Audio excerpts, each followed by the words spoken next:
নমস্কার। ঠাকুরমা স্বামীজি গুরুদেবের শ্রীচরণে প্রণাম জানাই। মায়ের সংসারে মৃত্যুর শোক। ঠাকুরকে নিয়ে ছোট করে একটি কাহিনী বলছি আজ। মণি মল্লিক ঠাকুরের একজন ভক্ত ও শরীর ছিলেন। একদিন তার ছেলেটি মারা গেল। অন্ত্যেষ্টির পর ঠাকুর শ্রীরামকৃষ্ণের কাছে চলে এলেন কিছুটা সান্ত্বনা পাবার আশায়। তখন ঘর ভর্তি লোক। ঠাকুর তাদের সঙ্গে কথা কইছেন। শোক সন্তপ্ত মল্লিক ঘরে ঢুকতেই যেন মূর্তিমান শোকের একটা ধাক্কা লাগলো সকলেরই মনে। যাই হোক, ঠাকুর কিন্তু তার মতন নাচ গান করতেই লাগছেন।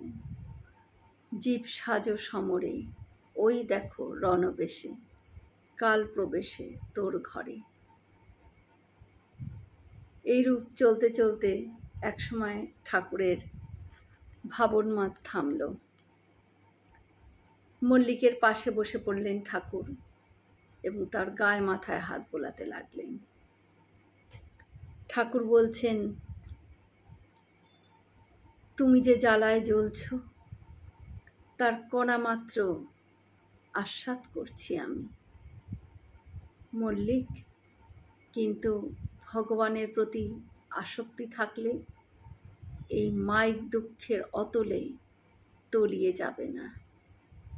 ওই দেখো গঙ্গার উপর ছোট ছোট নৌকোগুলো, ছোটোখাটো ঢেউ লেগেই নাজেহাল, আর বাজরাগুলো ঢেউ কাটিয়ে যাচ্ছে কেমন তত্তর করে। তোমার নিজের ভেতরের বাজরাটাকে ঈশ্বর ভাবনায় যতই ভরপুর করবে,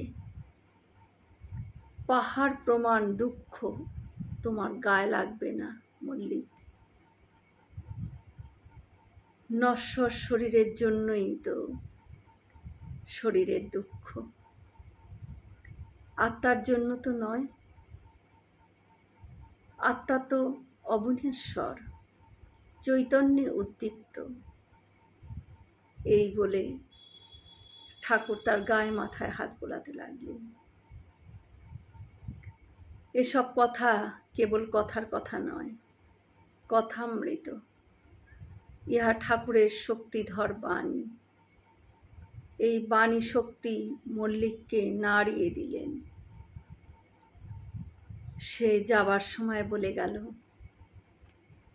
আমি জানতুম ঠাকুর, আমি জানতুম আপনার কাছে আসা কত যে প্রয়োজন। আমার এই শোক আর কেউ নেভাতে পারত না ঠাকুর। মৃত্যুকে ভয় করে কারা?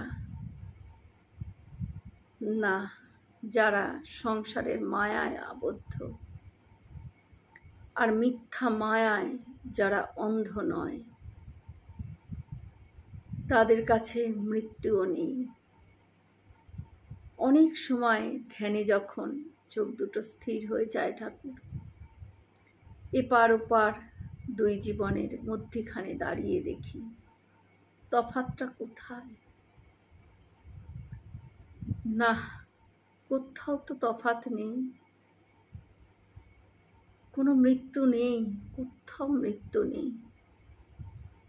কামনা বাসনার যে সংসার, সেই সংসারের মায়া পাশ খসে গেলে দেখবে সেই এক শাশ্বত মহাজীবন। মৃত্যুর বিচ্ছেদ আর মনেই আসবে না তখন। জয় শ্রী রামকৃষ্ণ। আমরা সকলে মিলে একসাথে বলি, জয় মহামায় কি জয়, জয় ভগবান শ্রী শ্রী রামকৃষ্ণদেব কি জয়, জয় স্বামীজি মহারাজজি কি জয়। হয়তো অনেক ভুল ত্রুটি হয়ে গেল, ঠাকুর যেন আমায় ক্ষমা করে দেন। সকলে সুস্থ থাকবেন, আনন্দে থাকবেন। ঠাকুর মায়ের কৃপা দৃষ্টি সকলের ওপর বর্ষিত হোক। শুভরাত্রি।